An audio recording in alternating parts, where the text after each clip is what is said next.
என்னுடைய ஒரு கேள்வி இந்த இடத்துல வந்து நாம் தமிழர் கட்சிக்கே நான் வைக்கக்கூடிய ஒரு விமர்சனம் என்ன அப்படின்னு கேட்டிங்கன்னா, இது வளர்ந்துட்டு வர்றதுல எனக்கும் கருத்து இருக்குது, அதை தான் நான் இவ்வளோ நேரம் எக்ஸ்பிளைன் பண்ணேன். ஆனால் இந்த பேபி ஸ்டெப்ஸ் படிப்படியாக போயிட்டு இருக்கிறது முக்கியம். அதாவது வந்து அந்த அளவுக்கு உங்களுக்கு காலகட்டம் இன்னும் இருக்கா, நீங்கள் இன்னும் வந்து அதிவேகமாக வளர வேண்டிய சந்தர்ப்பம் சூழ்நிலை. ஏன்னா இப்போ எல்லா கட்சிகளுமே இறங்கிட்டு வராங்க. உங்களுக்கு வந்து அப்வர்ட் மொமெண்டம், மற்றவங்களுக்குலாம் டவுன்வர்ட் மொமெண்டம். இப்போ நீங்கள் இந்த சூழ்நிலையில் நீங்கள் ஏறி ஆடணும், அஃபென்ஸ் விளையாடணும். நீங்கள் டிஃபென்ஸ் ஆடுறத விட அஃபென்ஸ் பெரிய லெவலுக்கு போகணும். அங்கே வந்து பெரிய அளவுக்கு இரண்டாம் கட்ட தலைவர்கள் இல்லை. இன்றைக்கும் வந்து அந்த சீமான்கிற ஒற்றை நபரை வச்சு தான் மொத்த கட்சியும் சுழண்டுட்டுருக்கு. அப்போ இந்த இரண்டாம் கட்ட தலைவர்களை உருவாக்கலைன்னா உங்களுடைய வளர்ச்சி இப்படி தான் உங்களுக்கு வந்து 1%, 2%, 3% தான் போக முடியும். அதை வந்து நீங்கள் துரிதப்படுத்தணும். உங்களுக்கு வந்து எக்ஸ்பிரஸ் ஸ்பீடில் போகணுன்னாக்கா நீங்கள் தலைவர்களை உருவாக்கணும்.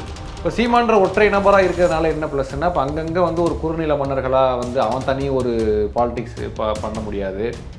நாளைக்கு அவன் வந்து என்னோட குழந்தைக்கு வந்து சீட்டு கொடுங்கன்னு கேட்க முடியாது.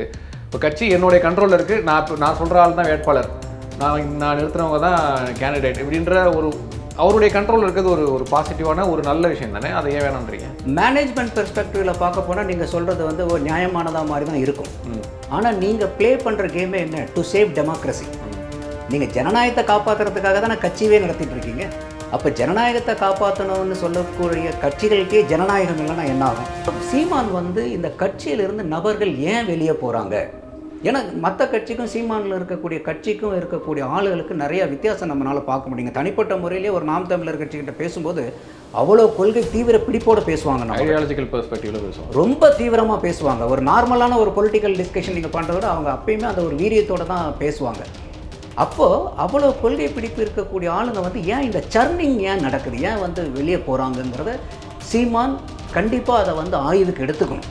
அப்படி கஷ்டப்பட்டு உழைக்கக்கூடிய மக்கள் எனக்கு என் கட்சியில் அங்கீகாரம் கிடைக்கணும்னு எதிர்பார்க்குறது நியாயம் தானே. கண்டிப்பாக. அப்போ உழைக்கிறவனுக்கு உயர்வு கிடைக்கணும் இல்லை? அப்போ உழைக்கிறவன் வந்து உயர முடியலன்னா என்ன ஆகும்? என்னுடைய உழைப்புக்கு உயர்வு எங்கே கிடைக்குதோ அங்கே நான் பார்க்குறேன்னு. அப்போ இது இப்போ நம்ம அந்த கட்சியில் என்ன நடக்குதுங்கிறது உள்ளார போந்து நம்ம பார்க்கல, பட் வெளியே இருந்து பார்க்கும்போது நமக்கு இந்த விமர்சனங்கள் இருக்குது. ஒரு பகுதியில் ஒருத்தர் வளர்ந்துட்டு வர்றாரு, கிரவுண்டில் நல்லா வேலை பார்த்து அந்த இடத்துல தெரிந்த முகமாக வளர்ந்துட்டு வர்றாரு, மக்கள்கிட்ட ரொம்ப பரிச்சயமான நபராக நாம் தமிழர் கட்சியினுடைய பிரதிநிதியாக மக்கள்கிட்ட இருக்கிறாரு. அடுத்த எலெக்ஷனில் பார்த்தா அவர் தூக்கி வேறு தொகுதியில் போடுறாரு. கேட்டால் என்னோட நாடு தானே, நான் எங்கே வேணா நிற்க வைப்பேன் அப்படின்றாரு. அது சரியான அப்ரோச்சான்னு கேட்குறேன்.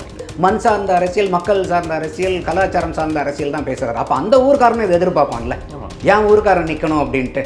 நீங்கள் ஜாதிக்காரனை நிறுத்த வேண்டாம், அட்லீஸ்ட் ஊர்க்காரனை நிறுத்துங்க. அப்போ அந்த மாதிரி வந்து ஒரு மண்ணின் மைந்தர்களை நிறுத்தும் போது அவங்களுக்கு இன்னுமே கொஞ்சம் செல்வாக்கு இருக்குது. ஏன்னா ஒரு கட்சியில் அடிப்படையில் விட்டு வளரும் போது எலெக்ஷனுங்கிறது நம்ம அதை கட்டமைப்பாக என்ன சொன்னோம், நம்ம மக்களுடைய தினசரி பிரச்சனைகளை அவன் சால்வ் பண்ணி கொடுக்கணும். 26 வந்து எல்லா வேட்பாளர்களும், அவரை தவிர எல்லா வேட்பாளர்களுமே இளைஞர்கள், எல்லாம் சின்ன சின்ன பசங்களாக தான் நிப்பாட்ட போகிறேன் அப்படின்றாரு. எடுபடுமா அது?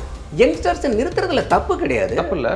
ஆனால் வந்து நான் வந்து இருக்கக்கூடிய கட்சிகளுக்காக உழைச்சவன் ஒருத்தர் இருப்பான் இல்லையா, அவனுக்கு நீங்கள் முன்னுரிமை கொடுக்கணும். அதுக்காக இவ்வளோ நாள் பாடுபட்டவன் பூரா ஒன்றுமே இல்லை, எனக்கு வயசில் கம்மியாக இருந்தால் போதுன்னா அப்புறம் என்ன கொள்கை இருக்காங்க?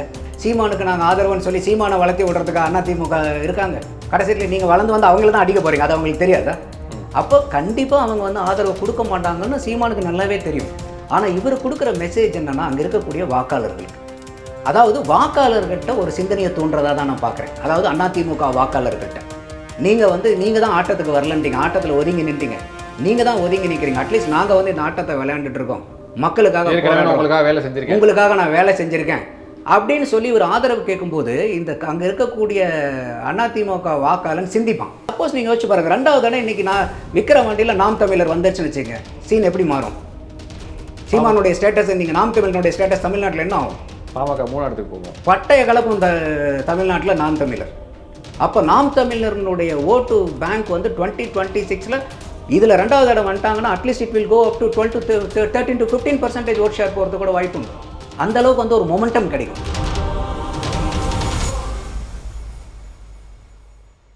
வணக்கம் சார். வணக்கம் அருண், எப்படி இருக்கீங்க? நல்லா இருக்கா அருண், நீங்கள் எப்படி இருக்கீங்க? நல்லா இருக்கேன். Very good. தமிழ்நாட்டில் இருக்கக்கூடிய அரசியல் கட்சிகளில் என்னுடைய ஓட் ஷேர் இத்தனை % அப்படின்னு உரிமையாக சொல்லிக்கக்கூடிய ஒரு கட்சி அப்படின்னா என்டிகே, நாம் தமிழர் கட்சி. ஆனால் பெரிய அளவில் அவங்களால வந்து மக்கள் பிரதிநிதிகளை கொடுக்க முடியல, பல தேர்தல்களில் போட்டிகிட்டு இருக்கிறாங்க. அந்த கட்சியில் இருக்கக்கூடிய கட்சியில இருந்து வெளில வந்த நபர்கள் இல்லை அரசியல் விமர்சகர்கள் பத்திரிகையாளர்கள் இவங்கெல்லாம் வந்து நாம் தமிழர் கட்சியை வந்து கூர்ந்து கவனிக்கும் பொழுது அவங்க வைக்கக்கூடிய விமர்சனங்கள் என்ன அப்படின்னா, கட்சியில் உட்கட்டமைப்பு சரியில்லை, அதுதான் வந்து அவங்களுடைய தொடர் தோல்விகளுக்கு காரணம் அப்படின்லாம் சொல்கிறாங்க. இல்லை சீமானோடைய ஆல்மோஸ்ட் இவ்வளோ தான் அவருடைய பர்சன்டேஜ் அப்படின்ற மாதிரிலாம் விமர்சனம் பண்ணுறாங்க. ஸோ நாம் தமிழர் கட்சியை இன்னும் கொஞ்சம் டீப்பாக அனலைஸ் பண்ணலாம், எதிர்காலத்தில் அவங்க வளருவாங்களா, இல்லை இதுதான் அவங்களுடைய தேக்க நிலை இதுதானா, 8% தானா அப்படின்றதெல்லாம் இன்னும் ரொம்ப நிறைய தகவல்களை உங்கள்கிட்ட இருந்து கேட்டு பெறலான்றதுக்காக தான் இந்த இன்டர்வியூ. முதல்ல நாம் தமிழர் கட்சியை நீங்கள் அசஸ் பண்ணி வச்சுருக்கிறது எப்படி? நீங்கள் கேள்வியில் கேட்ட மாதிரி நாம் தமிழர்கள் வந்து தொடர்ந்து தோல்விகளை சந்திச்சுட்டு வராங்க அப்படின்னு சொல்கிறீங்க. இதில் எனக்கு ஒரு மாறுபட்ட கருத்து இருக்குது. அவங்க வந்து தொடர்ந்து முன்னேறிட்டு தான் வர்றதை நான் பார்க்குறேன். அவங்க 2016 19, 21, 24 போது படிப்படியாக பேபி ஸ்டெப்புன்னு சொல்லுவாங்க இல்லையா, எடுத்து ஒவ்வொரு அடியாக எடுத்து வச்சு தான் மேலே வந்துட்டுருக்காங்க. ஸோ வாக்கு சதவீதம்னு வந்து நீங்கள் பார்க்கும்போது 1, 3, 6 இன்றைக்கி வந்து 8க்கு வந்துட்டாங்க. அப்போது நம்ம அவங்க முன்படியில் போயிட்டுருக்காங்களா இல்லை கீழே இறங்கி போயிட்டுருக்காங்களான்னா கண்டிப்பாக நமக்கு சொல்லக்கூடிய டேட்டா என்ன சொல்லுதுன்னா அவங்க வளர்ந்துக்கிட்டு தான் இருக்காங்க அப்படிங்கிறது பட்டவர்த்தனமான உண்மை தான். அதில் மாற்று கருத்து இல்லை. ஆனால் இந்த வளர்ச்சியினுடைய விகிதம் வந்து நமக்கு வந்து 1லிருந்து இன்றைக்கி 8 வந்து பார்த்திங்கனாக்கா ஆல்மோஸ்ட் வந்து ஏறக்குறைய 8 ஆண்டுகளில் வந்து அவங்க அதை ரீச் பண்ணியிருக்காங்க. இப்போ நாம் தமிழருக்கும் மற்ற கட்சிக்கும் உண்டான வந்து ஒரு பெரிய அதாவது வித்தியாசம் என்னன்னு கேட்டிங்கன்னா, நாம் தமிழர் வந்து தனிச்சே களம் கண்டுட்ருக்காங்க. இன்றைக்கி எந்த ஒரு கட்சியுமே தமிழ்நாட்டில் வந்து தனியாக ஒரு எலெக்ஷனில் நின்று போட்டி போடுறதுக்கு ஆகச்சிறந்த கட்சிகள்னு சொல்லிக்கக்கூடிய திமுகவுக்கும் அந்த திராணி இல்லை, அதிமுகவுக்கும் அந்த திராணி இல்லை இன்றைய சூழ்நிலையில். திமுகவுக்கு அந்த காலத்திலிருந்தே இந்த காலத்து வரைக்கும் கூட்டணி தான். அதாவது வந்து கூட்டணி இல்லாமல் திமுக ஆட்சி அமைச்சதே கிடையாது. இப்போ வந்து பார்த்திங்கன்னா இன்றைக்கி 2024 இது வரைக்கும் கூட்டணி கட்சிகள் பூரா திமுக கூட ஒட்டிகிட்டு இருக்க காரணம் என்னென்னா, 19 அவங்க வந்து கூட்டணியில் இருக்காங்க. 19, 21, 24 அது வெற்றி கண்ட கூட்டணி. இப்போ 19, 21 பார்க்கும்போது திமுகனால கூட்டணி கட்சிகள் பலனடைஞ்சுது. ஆனால் இந்த 24 டேட்டாவை எடுத்து நீங்கள் பார்த்தீங்கன்னா கூட்டணி கட்சிகள்னால தான் திமுக பலனடைஞ்சிருக்கு. ஏன்னா திமுகவுடைய வாக்கு சதவீதம் 11% தனிப்பட்ட கட்சியாக அவங்களுக்கு குறைஞ்சிருக்கு. மொத்த கூட்டணிக்கு இது வந்து கமலஹாசன் இல்லாமல் கமலஹாசனுடைய 15.25 லட்சம் ஓட்டையும் சேர்த்துனீங்கன்னா 16% ஓட்டு வந்து இந்த கூட்டணிக்கு டிஎம்கேக்கு காணும். ஏன்னா டிஎம்கே கூட தான் இவங்க போய் அலைன் ஆகுறாங்க. அப்போ வெறும் டிஎம்கேன்னு பார்க்கும்போது 11% போயிடுச்சு 2019 இப்போது. அதை அவங்களுக்கு மட்டும் திமுகவுக்கு மட்டும் பார்க்கும்போது 15 லட்சம் ஓட்டு ஏறக்குறைய போயிடுச்சு. இதே நீங்கள் கமலஹாசனை சேர்த்தும் போது என்ன ஆகுதுன்னா, கமலஹாசன் ஒரு 15,75,000 ஓட்டு. அப்போ மொத்தம் 30 லட்சம் ஓட்டு வந்து டிஎம்கேக்கு போச்சு. கூட்டணி நீங்கள் ஒட்டு மொத்தமாக பார்த்தீங்கன்னா 10% குறைஞ்சது. அப்போது திமுக அதிகமாக இழந்திருக்கு, கூட்டணி கட்சிகள் அதை வந்து ஈடு கொடுத்துருக்கு. அதனால தான் நான் என்ன சொல்கிறேன், இத்தனை நாள் திமுகனால் கூட்டணி கட்சிகள் பலனடைகிற மாதிரி இருந்துச்சு. இந்த 2024 ரிசல்ட் நமக்கு என்ன சொல்லுதுன்னா, கூட்டணினால் திமுக பலனடைஞ்சிருக்கு. அப்போ திமுக ஒரு சரிவை சந்திச்சிருக்கு. அதே மாதிரி அதிமுகவும் எடுத்துட்டிங்கன்னா ஆகச்சிறந்த கட்சி. அவங்க தனிப்பட்ட முறையிலே நின்று எலெக்ஷன்லாம் ஜெயிச்சிருக்காங்க. அவங்களும் இன்றைக்கி 7 தொகுதியில் டெபாசிட் போயிட்டு வெறும் 20% தான் அவங்களுடைய ஓட் ஷேர். அப்போ இந்த 2 ஆகப்பெரிய கட்சிகளும் இறங்கிட்டு இருக்கிற நேரத்தில் நாம் தமிழர் சீமானுடைய கட்சி வந்து பார்த்திங்கனாக்கா படிப்படியாக முன்னேறிட்டு வர்றதை தான் பார்க்க முடியுது. இவர் போட்டி போடுறது நிறுத்துறது இவருடைய கொள்கை எல்லாமே என்னென்னா, நாங்கள் தனிச்சே தான் நிற்போம், யாரு கூடயும் கூட்டணி போக மாட்டோம். அதே மாதிரி மற்ற கட்சிகள் எல்லாமே இன்றைக்கி எலெக்ஷனுக்கு எப்படி செலவு பண்ணுறாங்கன்னு நீங்கள் பார்த்துருப்பீங்க. எவ்வளோ காசு, ஆட்பலம், அதிகார பலம் எல்லாமே இருந்து தான் அத்தனையும் பிரயோகப்படுத்தி கூட குறைஞ்சிட்ருக்காங்க. ஆனால் வந்து சீமானால் காசை கொடுக்கறதும் இல்லை, காசை கொடுக்குறோன்னு சொன்னாலும் காசும் கிடையாது கட்சியில். அப்போ அந்த மாதிரி இருக்கிற சூழ்நிலை என்ன ஆகுதுன்னா, அவர் அந்த காசுக்கு ஓட்டுக்கு காசு கிடையாது, என்னை நம்பி நீயே நாட்டுக்காக நாங்கள் வந்து நிற்கிறோம், எங்களை நம்பி நீங்கள் ஓட்டு போடுங்கன்னு சொல்லி தான் அந்த படிப்படியாக முன்னுக்கு வராங்க. என்னுடைய ஒரு கேள்வி இந்த இடத்துல வந்து நாம் தமிழர் கட்சிக்கே நான் வைக்கக்கூடிய ஒரு விமர்சனம் என்ன அப்படின்னு கேட்டிங்கன்னா, இது வளர்ந்துட்டு வர்றதுல எனக்கும் கருத்து இருக்குது, அதை தான் நான் இவ்வளோ நேரம் எக்ஸ்பிளைன் பண்ணேன். ஆனால் இந்த பேபி ஸ்டெப்ஸ் படிப்படியாக போயிட்டு இருக்கிறது முக்கியம். அதாவது வந்து அந்த அளவுக்கு உங்களுக்கு காலகட்டம் இன்னும் இருக்கா? நீங்கள் இன்னும் வந்து அதிவேகமாக வளர வேண்டிய சந்தர்ப்பம் சூழ்நிலை. ஏன்னா இப்போ எல்லா கட்சிகளுமே இறங்கிட்டு வராங்க. உங்களுக்கு வந்து அப்வர்ட் மொமெண்டம், மற்றவங்களுக்கெல்லாம் டவுன்வர்ட் மொமெண்டம். இப்போ நீங்கள் இந்த சூழ்நிலையில் நீங்கள் ஏறி ஆடணும், அஃபென்ஸ் விளையாடணும். நீங்கள் டிஃபென்ஸ் ஆடுறதை விட அஃபென்ஸ் பெரிய லெவலுக்கு போகணும். அதனால தான் இந்த வரப்போகிற கூட்டணியில் எலெக்ஷனில் கூட 2026 அவங்க விஜய் கூட வரும்போது அதுக்கு சீமான் ஆல்ரெடி அவர் ஓப்பனாகவே அட்மிட் பண்ணிட்டாரு, நாங்கள் தம்பிக்காக காத்திருக்கோம் அப்படின்னு சொல்லிட்டாரு. ஸோ அதெல்லாம் கூட்டணியில் போகும்போது எனக்கு தெரிஞ்சு இந்த 2026 விஜய் சீமான் கூட்டணி, அதே மாதிரி நம்ம பல இன்டர்வியூவில் நான் என்னுடைய ஸ்ட்ராட்டஜிஸ்லாம் என்னென்னு சொல்லியிருக்கேன். அந்த மாதிரி ஒரு கூட்டணி வாய்ப்புகள் வந்து அவங்களுக்கு அமையும் போது இந்த 8ங்கிறது வந்து அப்படியே குவாண்டம் ஜம்ப் கிடைக்கும். இது வந்து ஒரு வகையில் கூட்டணியினால் வந்து இவங்க வந்து இன்னும் ஓட் பர்சன்டேஜ் இன்க்ரீஸ் பண்ணலாம்.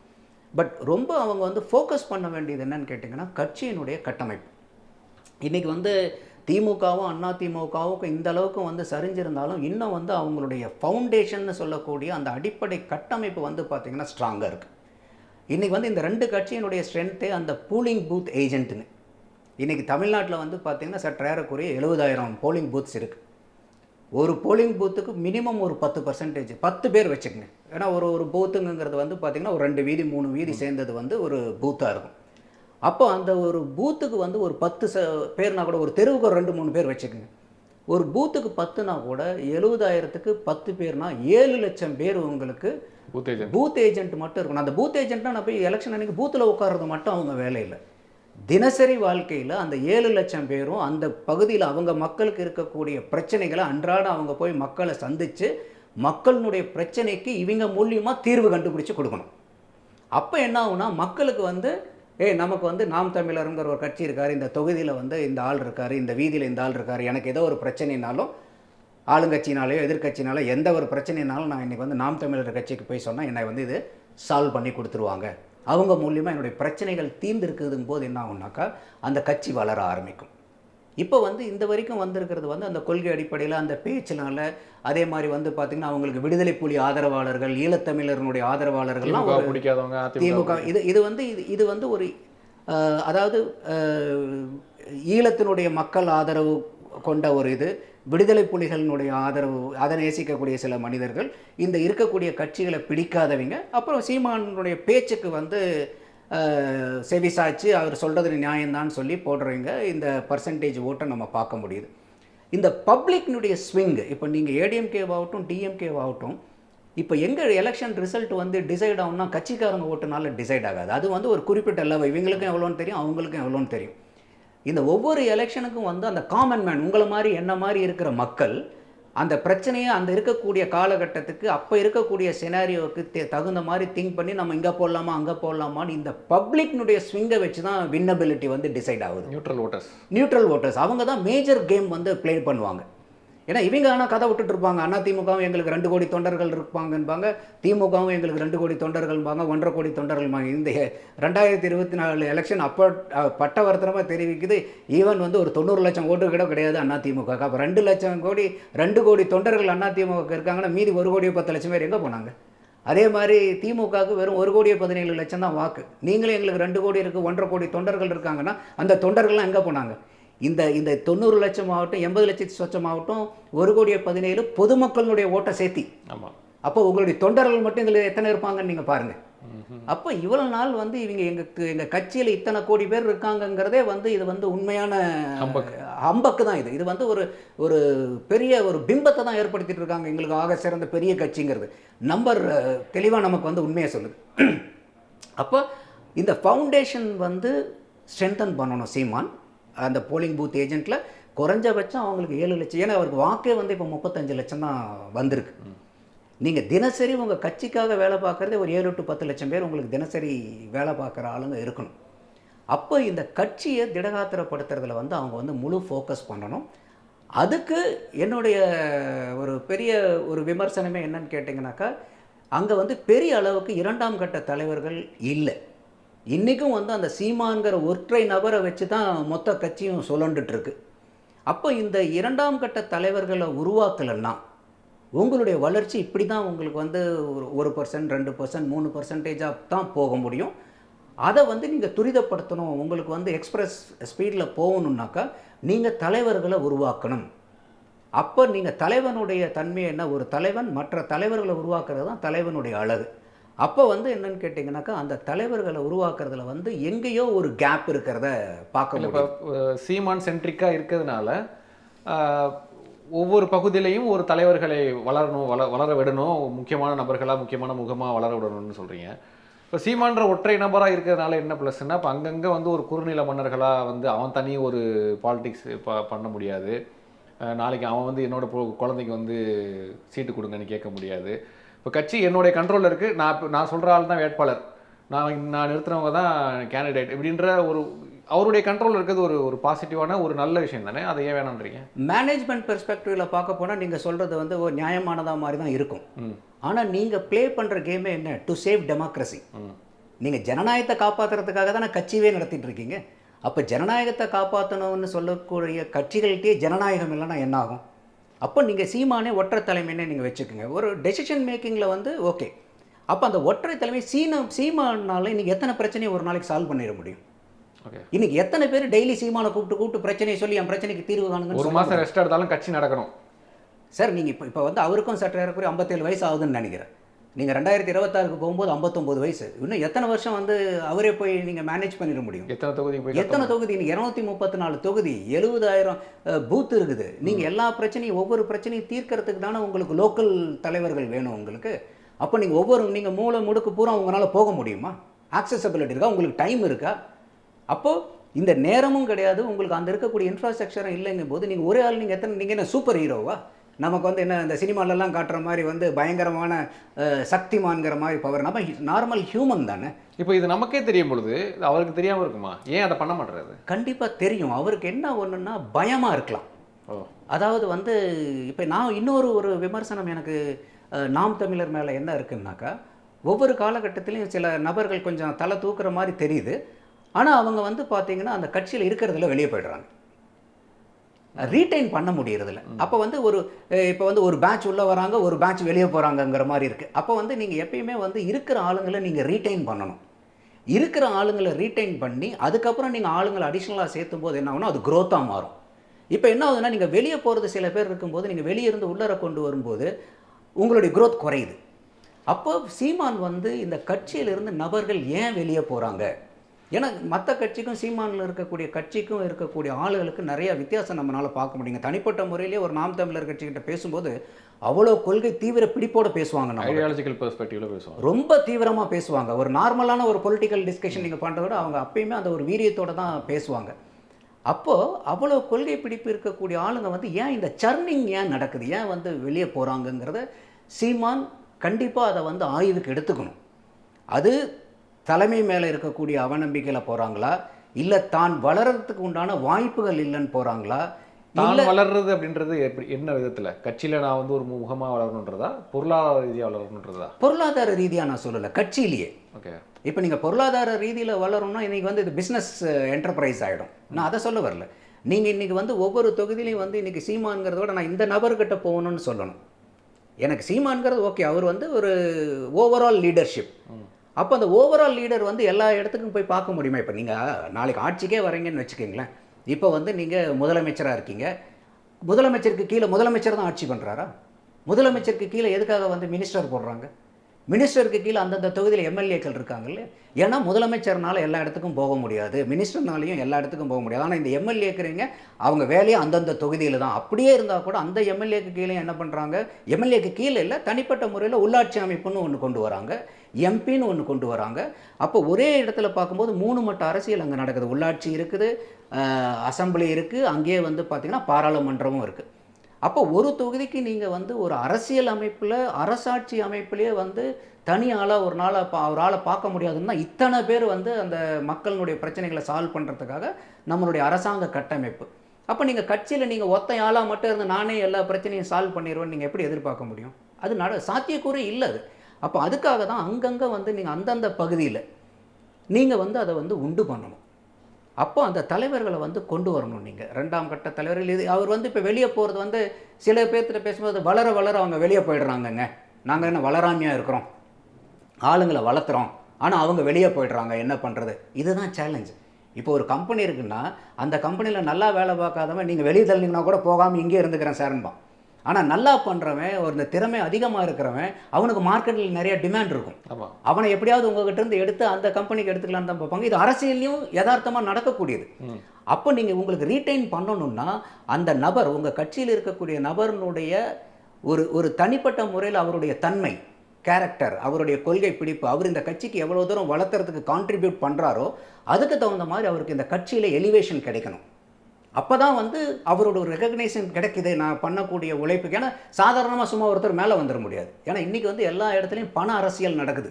இன்றைக்கி ஒரு அதிமுகவில் அந்த லோக்கல் லீடராக இருக்கிறவரோ, திமுகவில் லோக்கல் லீடராக இருக்கிறவனாலையோ ஒரு பணத்தை வச்சு அதிகாரத்தில் வச்சு ஏற்கனவே ஆட்சியிலையும் இருந்திருக்காங்க, இப்பயும் ஆட்சியில் இருக்கிறாங்க. ஏதோ ஒரு விதத்தில் அவங்களால மக்கள்கிட்ட போய் ஏதோ ஒரு விதத்தில் செஞ்சு கொடுத்துட முடியும். ஆனால் இங்கே இருக்கக்கூடிய லோக்கல் ஆளுங்க அவங்கக்கிட்ட நீங்கள் கட்சியிலிருந்து பணமும் கொடுக்க போகிறதில்ல. அப்போ அவனுடைய சுய உழைப்பில், சுய இன்ஃப்ளூயன்ஸில் அவன் போய் முயற்சி எடுத்து உழைச்சி போராடி அந்த மக்களுக்கு உண்டான உரிமையை வாங்கி கொடுப்பான். அப்படி கஷ்டப்பட்டு உழைக்கக்கூடிய மக்கள் எனக்கு என் கட்சியில் அங்கீகாரம் கிடைக்கணும்னு எதிர்பார்க்குறது நியாயம் தானே? கண்டிப்பாக. அப்போ உழைக்கிறவனுக்கு உயர்வு கிடைக்கணும் இல்லை? அப்போ உழைக்கிறவன் வந்து உயர முடியலன்னா என்ன ஆகும்? என்னுடைய உழைப்புக்கு உயர்வு எங்கே கிடைக்குதோ அங்கே நான் பார்க்குறேன்றோம். அப்போ இந்த இது இப்போ நம்ம அந்த கட்சியில் என்ன நடக்குதுங்கிறது உள்ளார போந்து நம்ம பார்க்கல. பட் வெளியே இருந்து பார்க்கும்போது நமக்கு இந்த விமர்சனங்கள் இருக்குது.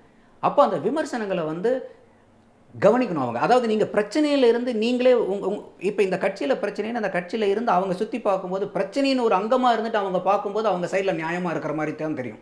அவங்க கொஞ்சம் வெளியே இருந்து அந்த பிரச்சனையை அணுகும்போது எங்கெங்கெல்லாம் அந்த கேப் இருக்குங்கிறது அப்போ தான் புரியும்.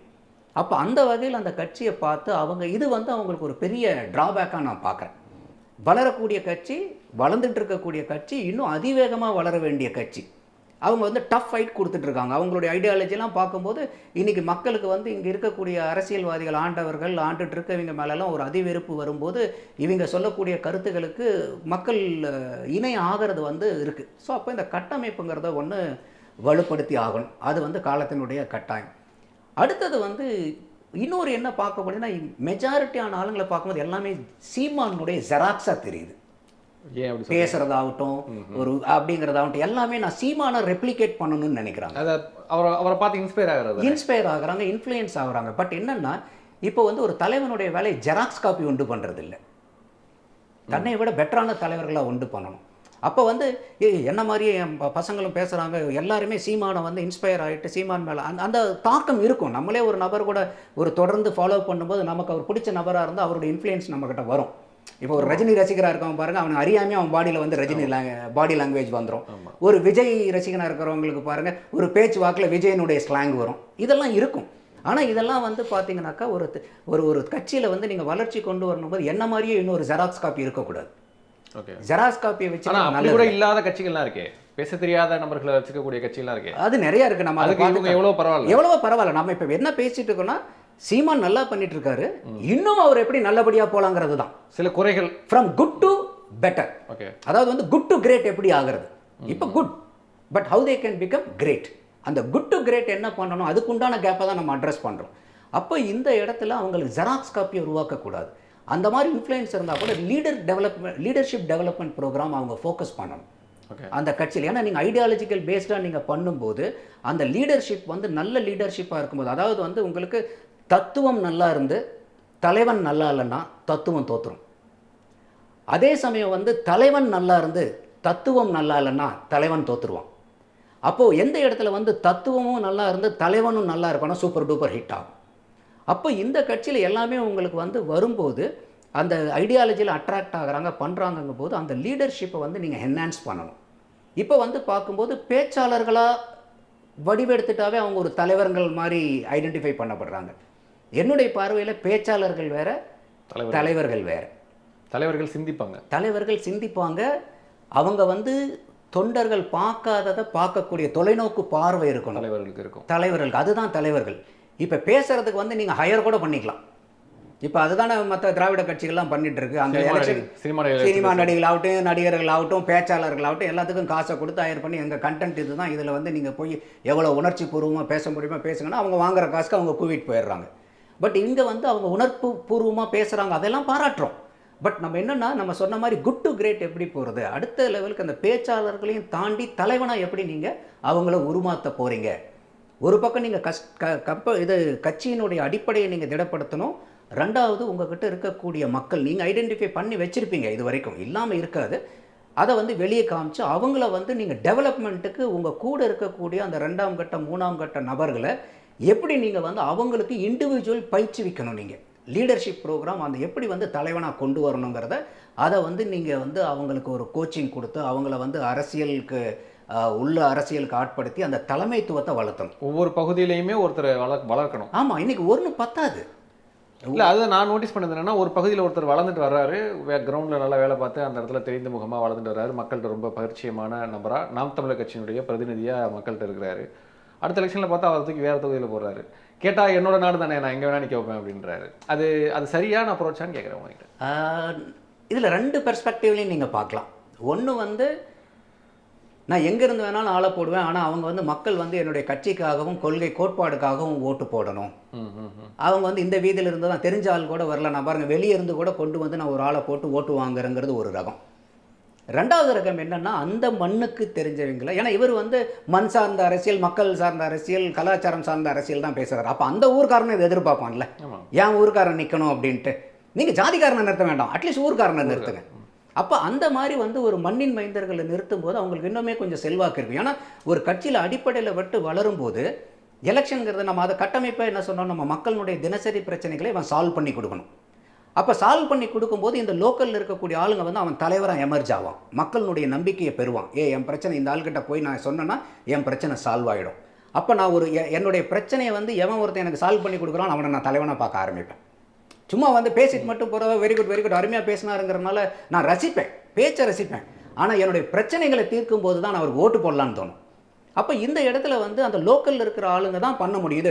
வெளியூர்லேருந்து இன்றைக்கி தஞ்சாவூர்லேருந்து ஒருத்தர் வந்து கும்பகோணத்தில் வந்து வேலை பார்த்துட்டு பிரச்சனைகளை தீர்த்துட்டு தஞ்சாவூருக்கு போக முடியாது. கும்பகோணத்தில் இருக்கிறவங்க தான் கும்பகோணம் பிரச்சனை தீர்க்கணும். அப்போ இந்த எலெக்ஷன் வரும்போது இந்த பிரச்சனைகளை ஏமா முன்னணி, ஏன்னா இன்றைக்கி தெரியும் இந்த அரசியலில் வந்து ஒரு கட்சியில் இருக்கிறவங்க எல்லா கட்சியும் நீங்கள் எதிர்த்துக்கிட்டு தான் அரசியல் பண்ணிட்டு இருக்காங்க நாம் தமிழர். அப்போ அங்கே பாட்டம் லைனில் இருக்கக்கூடிய நாம் தமிழர் கட்சியினுடைய தொண்டர்கள் எந்த அளவுக்கு மற்ற கட்சியிலிருந்து அவங்களுடைய நெருக்கடி இருக்குங்கிறது எல்லாத்துக்குமே தெரிஞ்சுது. அந்த நெருக்கடியும் மீறி அங்கே வந்து உங்களுக்காக வந்து மக்களுக்காக ஒரு அரசியலை பண்ணிட்டு இருக்கும்போது அந்த மக்களை நீங்கள் ரெகக்னைஸ் பண்ணி அந்த தொகுதிக்கு நீங்கள் கொண்டு வந்தீங்கன்னா தான் அவன் பட்ட கஷ்டத்துக்கு ஒரு பலன் கிடைக்குது. நம்ம என்ன கஷ்டப்பட்டாலும் நமக்கான அங்கீகாரம் கிடைக்கும். அவன் இன்னும் வேலை பார்ப்பான்ல, இன்னும் எவ்வளோ எதிர்ப்பு வந்தாலும் எவ்வளவோ எதிர்ப்பு வந்துட்டு போகுது, நம்ம உழைக்கிறதுக்கு தகுந்த மாதிரி மக்களுக்கு சேவை பண்ணுற அளவுக்கு நமக்கும் வளர்ச்சி உண்டு. அப்போ நம்ம வந்து சாதாரண ஒரு வார்டு லெவலில் இருந்தே நம்ம இவ்வளோ பிரச்சனையை சால்வ் பண்ண முடியுதுன்னா நம்ம வந்து ஒரு தொகுதிக்கு வந்தோம்னா என்ன ஆகும், வட்டத்துக்கு வந்தோம்னா என்ன ஆகும், மாவட்டத்துக்கு வந்தோம்னா என்ன ஆகும். அப்போ இன்னும் நான் வந்து அதிகமாக என்னால் சொசைட்டிக்கு கான்ட்ரிபியூட் பண்ண முடியும். இது காசு சம்பாதிக்கிறதுல இல்லை, பிரச்சனைகளை தீர்க்கக்கூடிய. இன்றைக்கி வந்து என்னால் 10 பேருடைய பிரச்சனையை தீர்க்க முடியுது, நாளைக்கு 100 பேர் பிரச்சனையை தீர்க்கக்கூடிய ஆளாக மாறுவேன். இன்னும் பல வருஷம் கழிச்சு என்னால் ஒரு ஆயிரக்கணக்கான பேருக்கு, கொஞ்ச நாளில் லட்சக்கணக்கான பேருக்கு என்னால் பிரச்சனை தீர்க்க முடியும்னா அதுதானே தலைவன் உருவாகக்கூடிய பகுதி. அப்போ இந்த இடத்துல வந்து அந்த மண் சார்ந்த மக்களை நிறுத்த வேண்டியது வந்து உண்மையாலுமே அந்த லோக்கலில் இருக்கக்கூடிய மக்கள். அப்போ தான் அவங்களுக்கு தெரியும் நீங்கள் யாருங்கிறது. அப்போ அந்த யாருங்கிறது தெரிஞ்சால் தான் இவர் வந்து இந்த இதெல்லாம் பிரச்சனை தீர்த்திருக்காருப்பா, இந்த இதெல்லாம் பண்ணியிருக்காரு, அப்போ இவர் வந்து நோன் ஃபேஸ், இந்த தொகுதியில் வந்து இவருக்கு நம்ம ஓட்டு போடணும் நம்ம பிரச்சனைக்கு. அப்போ தான் வந்து அவங்களுக்கு வந்து அந்த கன்சிஸ்டன்சி இருக்கும். அப்போ வந்து என்ன ஆகுனாக்கா 2 வகையில் நான் முதல்ல சொன்ன மாதிரி யாராக இருந்தாலும் கொள்கைக்காக போடணுங்கிறது ஒன்று, அடுத்தது கொள்கைக்காகவும் போடணும், அந்த கேண்டிடேட்டும் ரொம்ப முக்கியம். நீங்கள் கொள்கை வந்து அதை தான் நான் முதலே சொன்னோம், தத்துவம் நல்லா இருந்து தலைவன் நல்லா இல்லைன்னா என்ன ஆகும், தலைவன் நல்லா இருந்து தத்துவம் நல்லா இல்லைன்னா ரெண்டுமே வந்து உங்களுக்கு சினர்ஜியாக மாறணும் இங்கே. அப்போ நான் கொள்கை மட்டும்தான் நான் எந்த வேணால் ஆளை போடலான்னா அப்போ வந்து அது வந்து சரிப்பட்டு வராது. அந்த கொள்கைங்கிறது வெறும் வார்த்தை அளவில் போயிடும். அந்த கொள்கையை எவனோ ஒருத்தன் தூக்கிட்டு போகணும்ல, சும்மா போய் கதவை திறந்து நான் கொள்கை வந்திருக்கேன் டக் டக் கதவை திறனா திறந்துருமா, எவனோ ஒருத்தன் இந்த கொள்கையை வீட்டுக்கு எடுத்துகிட்டு போகணும்ல, ஒவ்வொரு வீடு வீடாக கொண்டு போகணும் இல்லையா. அப்போ அந்த கொண்டு போகிறவனுக்கு உண்டான அங்கீகாரம் அவனுக்கு அந்த இடத்துல நீங்கள் சீட்டு கொடுக்கணும். அப்போ வந்து என்ன பண்ணுவோம், அடுத்த தடவை நான் வந்து இந்த இடத்துல சீட்டு வாங்கணுமா, அப்போ நான் கடுமையாக உழைக்கணும், மக்கள் பிரச்சனையை தீர்க்கணும், இந்த பகுதியில் இருக்கக்கூடிய மக்கள்கிட்ட வந்து எனக்கு நற்பெயர் இருந்தால் தான் என் கட்சியில் எனக்கு சீட்டு கிடைக்கும். அப்போ நான் இன்னும் வந்து மக்கள் பிரச்சனைகளை சால்வ் பண்ணுறதுக்கு அதிகமான நேரத்தை செலவிடணும், கட்சிக்காக நான் நிறையா உழைக்கணும்னு உழைப்பேன். 26 வந்து எல்லா வேட்பாளர்களும் அவரை தவிர எல்லா வேட்பாளர்களுமே இளைஞர்கள், எல்லாம் சின்ன சின்ன பசங்களாக தான் நிப்பாட்ட போகிறேன் அப்படின்றாரு. எடுபடுமா அது? இல்லை, இது சின்ன பசங்க பெரிய பசங்கங்கிறதே இல்லை. அதாவது வந்து என்ன இல்லை, அவர் யோசிக்கிற வியூ என்னென்னா, எனக்கு வயசானவெல்லாம் வேணாம், எனக்கு யங் பிளட் வேணும், நான் இவனை வச்சு நான் அரசியல் பண்ணுறேன் அப்படின்ற மாதிரி அவர் யோசிக்கிறாரு. அவர் அப்படி யோசிக்கிறாரா எனக்கு தெரியல. சப்போஸ் நீங்கள் சொல்கிறது உண்மையாக இருந்தால் இப்போ சீமானுக்கு மட்டும் வயசாகும் இல்லையா, அதான் நான் கேப்டன் ஆஃப் த ஷிப். நான் வந்து என்னை தவிர மற்ற 233 கேண்டிடேட்ஸுமே சின்ன பசங்க தான். எப்படி மற்றவங்களாம் அந்த சின்ன பசங்க பூரா விளையாடுவாங்க, பெரிய ஆள் இவர் மட்டும் வயசாகாது, மற்றவங்களுக்குலாம் வயசாயிருமா? அதில் எனக்கு உடன்பாடு இல்லை. இல்லை, அப்படி யங்ஸ்டர்ஸை நிப்பாட்டுறதுனால கட்சிக்கு ஒரு வெற்றி கிடைச்சிருமா, இல்லை அது சரியான அப்ரோச்சா? யங்ஸ்டர்ஸை நிறுத்துறதுல தப்பு கிடையாது, தப்பு இல்லை. ஆனால் வந்து நான் வந்து இருக்கக்கூடிய கட்சிகளுக்காக உழைச்சவன் ஒருத்தர் இருப்பான் இல்லையா, அவனுங்களுக்கு நீங்கள் முன்னுரிமை கொடுக்கணும். அதுக்காக இவ்வளோ நாள் பாடுபட்டவன் பூரா ஒன்றுமே இல்லை, எனக்கு வயசில் கம்மியாக இருந்தால் போதுன்னா அப்புறம் என்ன கொள்கை இருக்காங்க? அப்போ உடனே வந்து இன்றைக்கி போன வருஷம் 24 வயசு இருந்தவனுக்கு இந்த வருஷம் 25 வயசு ஆகுதுன்னு வச்சுங்க, உடனே அந்த 25 வயசு ஆகுதுங்கிறனால அவன் எம்எல்ஏக்கு வந்து குவாலிஃபை ஆகிட்டான்னு அர்த்தமா? இப்போ 35 வயசில் இருக்கிறவன் அதுக்காக கட்சிக்காக உழைச்சிருக்க மாட்டானா, கொள்கைக்காக உழைச்சிருக்க மாட்டானா, பல பிரச்சனைகளை கட்சிக்காக ஃபேஸ் பண்ணி. ஏன்னா இனி ஒவ்வொரு அரசியலில் இருக்கக்கூடிய ஆளுங்களும் அந்த குடும்ப பிரச்சனைகளையும் தாண்டி வந்து பொது பிரச்சனையில் ஈடுபட்டு அதனால் குடும்ப பிரச்சனை பெரிய பிரச்சனையாக இருக்கும். கன்னியாகுமரியில் ஒருத்தர் இந்த சோஷியல் இஷ்யூக்காக கொலை பண்ணி செத்து போயிட்டார். அப்போது இதையெல்லாம் சமாளித்து தான் ஒருத்தங்க வந்து கட்சிக்காக வேலை பார்க்குறாங்க. இது வந்து ஒன்றும் பெரிய ஒரு கட்சியில் இருந்த பெரிய மகுடம்லாம் யாருக்கும் கிடைச்சிடாது. பல விமர்சனங்கள், கட்சிக்கு குடும்பத்துக்குள்ளார ஏகப்பட்ட பிரச்சனைகள், பக்கத்துக்கு தெருவில் இருக்கவங்க கிட்ட, ஏன்னா அந்த கட்சிக்காரன் வேற ஆளாக இருப்பான், எவ்வளவோ பிரச்சனைகளை சமாளிக்கும் போது நீங்கள் இந்த மாதிரி கட்சிக்காக உழைக்கவர் இருக்கார், ஒருத்தர் இளைஞர் இருக்கார், ஒரு வயசானவர் இருக்கார், அதில் இளைஞர்களுக்கு வாய்ப்பு கொடுங்க, தப்பு இல்லை. நான் சொல்கிறது புரியுதா உங்களுக்கு? 2 பேருமே ஈக்குவலாக கட்சிக்காக உழைச்சிருக்காங்க. ஒரு ஆள் சின்ன வயசு பையனாக இருக்கார், ஒரு ஆள் 50 வயசு ஆயிடுச்சுன்னாக்கா அந்த இடத்துல இளைஞர்களுக்கு வாய்ப்பு கொடுங்க. ஏன்னா கட்சிக்காக உங்களுக்கு கான்ட்ரிபியூட் பண்ணுவீங்க, 2 பேரும் ஈக்குவல் தான். அந்த மாதிரி ஈக்குவலாக இருக்கும்போது நீங்கள் இளைஞர்களுக்கு வாய்ப்பு கொடுங்க, தப்பு கிடையாது. இன்னுமே அதிகமாக வேலை செய்வாங்க. ஆனால் இது வந்து பிளெண்டாக இருக்கணும். வெறும் இளைஞர்கள் மட்டும் இருந்துட்டால் மட்டும் போதாது, அனுபவமும் கூட சேரணும். கண்டிப்பாக. அப்போ அனுபவம், ஏன்னா இளைஞர்கள் வந்து வரும்போது அவங்கக்கிட்ட அந்த ஒரு உத்வேகம், ஊக்கம், வேகம் எல்லாம் இருக்கும். ஆனால் அந்த விவேகம்ங்கிறது வந்து சற்று குறைவாக தான் இருக்கும். அப்போ அந்த விவேகத்தை கொடுக்கக்கூடியது வந்து அனுபவசாலிகள். அப்போ இந்த கட்சியில் வந்து நான் முழுக்க நான் வந்து வயசானவங்களை ஓரம் கட்டிட்டு இளைஞர்களை பூரா கொண்டு வர்றதுங்கிறது எந்த கட்சிக்குமே வந்து அது நல்லதல்ல. இது வந்து மிக்ஸாக தான் இருக்கணும். நீங்கள் பெரும்பாலும் இளைஞர்கள் வச்சுக்கோங்க, ஆனால் மக்கள் இருக்கணும். நீங்கள் வெறும் வயசு மட்டுமே வெறும் அடிப்படையாக வச்சு நம்ம நிறுத்த வேண்டிய அவசியம் கிடையாது. ஆனால் நீங்கள் ஆரம்பத்திலே சொன்னது மாதிரி தொடர்ந்து எல்லா தேர்தல்களிலுமே தனித்து நிற்கக்கூடிய ஒரு கட்சி, அவங்களுக்குன்னு ஒரு வாக்கு சதவீதம் வச்சுருக்கக்கூடிய கட்சி. ஆனால் இப்போ நடக்க போகிற இடைத்தேர்தலில் வந்து வெளிப்படையாக ஆதரவு கேட்குறாரு. அதிமுகட்ட ஆதரவு கேட்குறாரு, தேமுதிகட்ட ஆதரவு கேட்குறாரு. அவங்களுடைய உண்ணாவிரத போராட்டத்தில் வந்து தன்னுடைய கட்சி உறுப்பினர்களை அனுப்பிச்சு கலந்துக்க வைக்கிறாரு. இது வந்து தொண்டர்கள்கிட்ட வந்து ஒரு அதிருப்தியை ஏற்படுத்துமா? என்னடா இவ்வளோ நாள் இப்படி பேசிட்டு இன்றைக்கி போய் வெளிப்படையாக அண்ணன் கேட்குறாரு அப்படின்ற மாதிரி ஒரு, அது எப்படி புரிஞ்சுப்பாங்க தொண்டர்கள்? இதை நான் அப்படி பார்க்கல. இது வந்து சீமானுடைய சாதுரியமாக தான் நான் பார்க்குறேன். சீமான் வந்து வாங்க எங்களோட கூட்டணிக்கு வாங்கன்னு கூப்பிடல. சரி, ஆதரவு வேறு, கூட்டணி வேறு.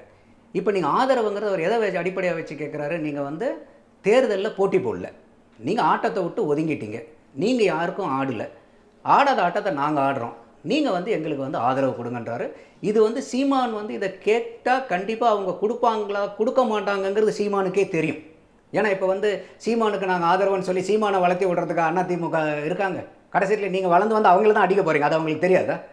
அப்போ கண்டிப்பாக அவங்க வந்து ஆதரவு கொடுக்க மாட்டாங்கன்னு சீமானுக்கு நல்லாவே தெரியும். ஆனால் இவர் கொடுக்குற மெசேஜ் என்னென்னா அங்கே இருக்கக்கூடிய வாக்காளர்களுக்கு, அதாவது வாக்காளர்கிட்ட ஒரு சிந்தனையை தூண்டுறதா தான் நான் பார்க்குறேன். அதாவது அதிமுக வாக்காளர்கள்ட்ட நீங்கள் தான் ஆட்டத்துக்கு வரலன்ட்டீங்க, ஆட்டத்தில் ஒதுங்கி நின்ட்டீங்க, நீங்கள் தான் ஒதுங்கி நிற்கிறீங்க, அட்லீஸ்ட் நாங்கள் வந்து இந்த ஆட்டத்தை விளையாண்டுட்டு இருக்கோம், மக்களுக்காக உங்களுக்காக நான் வேலை செஞ்சுருக்கேன் அப்படின்னு சொல்லி ஒரு ஆதரவு கேட்கும்போது இந்த அங்கே இருக்கக்கூடிய அதிமுக வாக்காளன் சிந்திப்பான், அந்தால் கேட்குறது நியாயமாக தானேயா இருக்குது. ஏன்னா இப்போ அதிமுக காரங்க வந்து டிஎம்கேக்கு போய் ஓட்டு போகிறது ரொம்ப குறைவான வாய்ப்பு தான். ஏன்னா இது வந்து அங்கே நிற்கிறது வந்து ஒரு பெரிய ஆக சிறந்த தலைமை இருக்குன்னு வச்சுக்கோங்க. இப்போ உதாரணத்துக்கு ஆர்கே நகரில் வந்து ஜெயலலிதா நின்னாங்க, திமுக நிற்கல. அப்போ திமுக காரங்க பூராமே ஓட்டு போடாமல் போயிட்டாங்களா? ஜெயலலிதா அவர்கள் வந்து பெருவாரியான வாக்கு வித்தியாசத்தில் ஜெயித்தாங்க. அப்போ அங்கே என்ன தெரிஞ்சதுன்னா திமுகவினுடைய ஓட்டும் ஜெயலலிதாவுக்கு உளுந்திருக்கு, உழுகாமை இல்லை. ஆனால் அங்கே என்னென்னா ஆகச்சிறந்த தலைமை, ஒரு தமிழகத்தினுடைய முதலமைச்சர் நம்ம தொகுதிக்கு எம்எல்ஏவாக வரப்போகிறாரு. அப்போ அவங்க நம்மளுடைய தொகுதி எம்எல்ஏ முதலமைச்சர்னால் நம்ம தொகுதிக்கு நல்லது நடக்கும் அப்படின்னு. அது இல்லாமல் ஒரு ஜெயலலிதாங்கிறது ஒரு பெரிய ஐகானிக்குங்கிறனால அவங்களுக்கு அந்த ஓட்டு டிரான்ஸ்ஃபர் ஆச்சு. பட் இங்கே இருக்கக்கூடிய விக்கிரவாண்டியில் திமுகவில் நிற்கக்கூடிய ஒரு அவ்வளோ பெரிய ஐகானிக் லீடர் கிடையாது. அவர் ஒன் அனதர் கேண்டிடேட். திமுக நிற்கிற கேண்டிடேட்டில் அவரும் ஒரு ஒன் ஆஃப் த கேண்டிடேட். அப்போ இந்த மாதிரி கேண்டிடேட்டுக்கு வந்து ஓகே நான் அதிமுக நிற்கல, அதனால் வந்து நான் டிஎம்கேக்கு போய் அந்த ஓட்டை போடுறேன். ஏன்னா ட்ரெடிஷ்னலாகவே வந்து ரெட்டலைக்கு குத்துனவங்க உதயசூரியனுக்கு குத்துறதுக்கு ஒரு நிறையாவே யோசிப்பாங்க. ஏன்னா அவங்களுக்கு அந்த காலத்தில் இருந்தால் இவங்க 2 பேர்த்துக்கும் பங்காளி சண்டை தான். டிஎம்கே பிடிக்கலன்னு வெளியே வந்தது தான் அதிமுக. அப்போ இவங்க 2 பேர்த்துக்கும் எல்லாரும் அந்த உடன்பாடு இருக்கிறதுக்கு வாய்ப்பு இல்லை. அப்போ இந்த சந்தர்ப்பத்தை சீமான் பயன்படுத்திக்கணும்னு நினைக்கிறார். ஓகே, அவர் தலைமையிலிருந்து அவங்க அதிமுக என்ன பண்ணுறாங்க, பாட்டாளி மக்கள் கட்சிக்கு இதை விட்டு கொடுக்குறதா தான் நான் பார்க்குறேன். ஏன்னா அவங்க வந்து போன தேர்தல்லையே வந்து பாட்டாளி மக்கள் கட்சியை வந்து அதிமுக பக்கம் இழுக்கணும்னு நினச்சாங்க. கடைசி வரைக்கும் முயற்சி பண்ணாங்க, பட் வராமல் போயிடுச்சு. ஆனால் இந்த 2026 நான் முதல்ல சொன்ன மாதிரி அதிமுக படு வீழ்ச்சியில் இருக்குது. அப்போ இந்த பாட்டாளி மக்கள் கட்சி அவங்க பக்கம் இழுக்கணுங்கிறது எடப்பாடியினுடைய ஒரு ஸ்ட்ராட்டஜியாக நான் பார்க்குறேன்.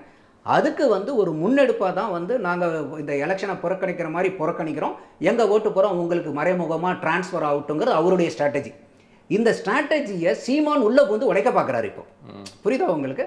அப்போ இப்படியே இந்த சீமான் வந்து இந்த கோரிக்கை வைக்கலைன்னா இது சைலண்ட் டிரான்ஸ்ஃபராக மாறிடும். இந்த சைலண்ட் டிரான்ஸ்ஃபரை வந்து புத்திசாலியத்தோட சீமான் வந்து இப்போ உடைக்கிறார். இல்லை நீங்கள் எனக்கு ஆதரவு கொடுங்கன்னு ஒரு அப்பீல் கொடுக்கறது மூலியமாக அந்த மக்களுக்கு வந்து இந்த சிக்னலை கொடுக்குறாரு. 3 ரெப்ரசன்டேட்டிவை உண்ணாவிரதத்துக்கு அனுப்பிச்சி விட்றாரு. இன்பர்சனில் ட்விட்டரில் வாழ்த்து போடுறாரு. அப்போ இது வந்து சீமானனுடைய ஒரு யுக்தியாக தான் நான் பார்க்குறேன். சீமானுக்கு நல்லா தெரியும், எங்கேயாவது நம்மளே ஒரு சாதாரணமாக நம்ம நினைப்போமா, ஒரு பிரேமலதாவோ இல்லை வந்து எடப்பாடியோ வந்து ஆமாம்மா நாங்கள் தான் நிற்கல சீமானுக்கு நீங்கள் ஓட்டு போடுவோம்னு சொல்லலாம் யாராவது சொல்ல முடியுமா? யாருமே சொல்ல மாட்டாங்க. தெரிஞ்சும் சீமான் கேட்குறாருன்னா அவருடைய யுக்தி இது.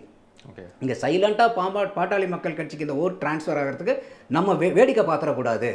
இதில் வந்து நம்ம ஆட்டத்தை கழிச்சு அந்த ஓட்டு வங்கியை நம்ம எடுக்கணும்.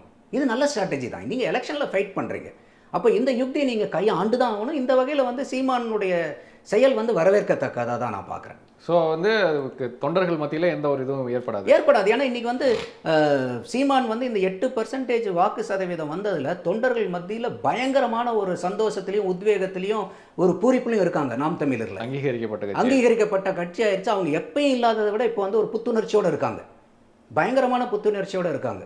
அப்போ வந்து இந்த டைமில் வந்து அவங்க அங்கே ஓட் ஷேரை இன்க்ரீஸ் பண்ணி காமிக்கணும். சப்போஸ் 2வது இடத்துல சீமான் கட்சி வந்துருச்சுன்னு வச்சுங்க, விக்கிரவாண்டியில் ஜெயிக்கிற அளவுக்கு வருமா வர்றதுக்கு வாய்ப்பு ரொம்ப கம்மி. ஏன்னா இது பை எலெக்ஷன், காசெல்லாம் விளையாடும். சப்போஸ் இந்த யுக்தி வந்து எல்லாமே ஸ்ட்ராட்டஜி பூராமே ரிசல்ட் கொடுத்துருங்கிற அவசியம் இல்லை. But something is better than nothing இல்லையா? சும்மா போய் நீங்கள் தெரு மீட்டிங் போடுறத விட இது வந்து ஒரு ஸ்ட்ராட்டஜி. சீமானுடைய ஸ்ட்ராட்டஜி வந்து அந்த ஒரு 30-40 அதிமுக வாக்காளர்கள் வந்து தன்னுடைய பக்கம் இழுக்கிறதுக்கு உண்டான அருமையான செயல் திட்டமாக தான் நான் பார்க்குறேன். இது எந்த அளவுக்கு பலன் கொடுக்குதா கொடுக்கலையாங்கிறத நம்ம ரிசல்ட் வரும்போது தான் பார்க்கணும். ஆனால் இந்த முயற்சியை எடுக்கலைன்னா சும்மா நீங்கள் இந்த ஓட்டு மாறுறதை நீங்கள் டிரான்ஸ்ஃபர் ஆகிறத வேடிக்கை பார்க்குற மாதிரி ஆகிடுமே. ஒருவேளை ஒர்க் அவுட் ஆச்சுன்னா சப்போஸ் நீங்கள் யோசிச்சு பாருங்கள், 2வது இடம் இன்றைக்கி நான் விக்கிரவாண்டியில் நாம் தமிழர் வந்துருச்சுன்னு வச்சுங்க, சீன் எப்படி மாறும்? சீமானுடைய ஸ்டேட்டஸ், நீங்கள் நாம் தமிழனுடைய ஸ்டேட்டஸ் தமிழ்நாட்டில் என்ன ஆகும்? பாமக 3 இடத்துக்கு போகும். பட்டைய கலப்பும் இந்த தமிழ்நாட்டில் நாம் தமிழர். அப்போ நாம் தமிழர்களுடைய ஓட்டு பேங்க் வந்து 2026 இதில் 2வது இடம் வந்துட்டாங்கன்னா at least it will go up to 13 to 15% vote share போகிறது கூட வாய்ப்பு உண்டு. அந்தளவுக்கு வந்து ஒரு மொமெண்டம் கிடைக்கும். ஏன்னா இவங்களுக்கு அந்த உத்வேகம் கிடைக்கும். எப்பயுமே நீங்கள் நார்மலாக இருக்கிறத விட ஒரு சந்தோஷத்தில் பூரிப்பில் உற்சாகத்தில் ஒரு வேலை செய்யும் போது பாருங்கள், நீங்கள் 100% போட வேண்டிய இடத்துல 200% எஃபர்ட் போடுவாங்க. அதே உங்களுக்கு அந்த ஒரு சந்தோஷம் பூரிப்பு ஈடுபாடு இல்லாத நேரத்தில் 100% போட வேண்டிய இடத்துல நீங்கள் வெறும் 70% 80% தான் எஃபர்ட் போடுவீங்க. அப்போ இந்த எஃபர்ட் வந்து அதிகமாக கிடைக்குது. இப்போ அவங்களுக்கு இந்த எஃபர்ட் வந்து ரிசல்ட்டாக ஈல்டு ஆகணும். அது பார்ப்போம். அந்த ரிசல்ட் வரும்போது இவங்க 2வது இடத்துக்கு வந்துட்டாங்கன்னா பயங்கரமான ஒரு வெற்றி ஃபார் நாம் தமிழர். அதை நான் அப்படி தான் பார்க்குறேன். நான் அதை 2வது இடத்துக்கு வந்தால் 25,000 வாக்கு 25,000 வாக்குக்கு மேலே நாம் தமிழர் வாங்கினாவே ஒரு பயங்கரமான ஒரு விக்ட்ரி அது. ஓகே, 8,000 ஓட்டு தான் அவங்க போன தடவை வாங்கியிருக்காங்க. அது அந்த இடத்துல இந்த பை எலெக்ஷனில் காசு விளையாடுது, ஜாதி அரசியலும் அங்கே பயங்கரமாக இருக்குது. அதுக்கு நடுவுலையும் இவங்க வந்து ஒரு 20,000 ஓட்டு 25,000 ஓட்டுலாம் கிராஸ் பண்ணுறாங்கன்னா பயங்கரமான ஒரு அச்சீவ்மெண்ட் ஃபார் நாம் தமிழர். பார்க்கலாம். நிறைய விமர்சனங்களையும் சுட்டி காட்டியிருக்கிறீங்க, கட்சியில் இருக்கக்கூடிய விஷயங்கள், நிறைய பாசிட்டிவான விஷயங்களையும் சொல்லியிருக்கிறீங்க. அதை எப்படி அவங்க எடுத்துக்கிட்டு அவங்க எப்படி தங்களை தகவமைத்துக் கொள்ள போகிறார்கள், வரக்கூடிய நாட்களில் கட்சி எப்படி வளர்த்தெடுக்க போகிறார்கள் அப்படின்னு பார்ப்போம். ஏன்னா இது ரொம்ப இப்போ போட்டியிடுறதுலேயே பாமக அங்கீகாரத்தை இழந்திருக்கு, இவங்க அங்கீகாரம் அடைஞ்சிருக்கிறாங்க. தமிழ்நாட்டில் ஒரு முக்கியமான கட்சின்னு பார்க்கப்படுது. 2026 விஜயோட சேர்ந்து போட்டி போட போகிறார். தமிழகமே உற்று நோக்கக்கூடிய ஒரு கட்சி. ஸோ அந்த கட்சியில் இருக்கக்கூடிய சில விஷயங்களை டீகோட் பண்ணலாம் அப்படின்றதுக்காக தான் இந்த நேர்காணல். இவ்வளோ நேரம் உங்களுடைய கருத்துக்களை பேசுறதுக்கு ரொம்ப நன்றி சார். நன்றி அருண்.